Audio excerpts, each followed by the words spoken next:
এবার ওরা ডিকটেশনটা স্টার্ট করে।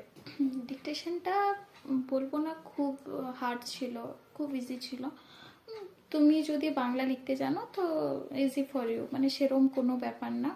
তো আমাদের নর্মালি ওই টনসিল ফ্যারিংস এই রিলেটেড একটা লেখা ছিল, মোটামুটি ধরো 4-5 লাইনের।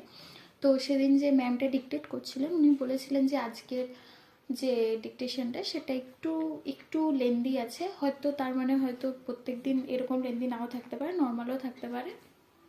তো আমার একটুখানি মনে আছে ওটাতে ছিল যে ডাক্তারবাবু মুখ হাঁ করে রোগীকে বলেন যে প্রথমেই যে জিনিসটা দেখতে পাচ্ছ সেটা হচ্ছে টনসিলস, তারপরেই আছে ফ্যারিংস, এরকম কিছু একটা।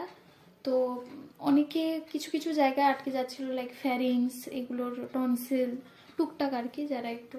তো তাদেরকে ম্যাম বারবার ধরে রিপিট করেন অ্যান্ড বলেন যে বেশি কাটাকাটি করবে না, হিজিবিজি করে কাটাকাটি করবে না, নর্মাল এক লাইনে দাগ কেটে দেন পাশে তোমরা লিখবে।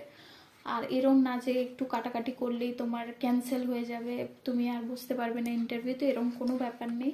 ওখানে যতজন ছিল প্রত্যেকে কিন্তু ইন্টারভিউর জন্য লাইক অ্যালট হয়েছিল, সো কোনো প্রবলেম হয়নি।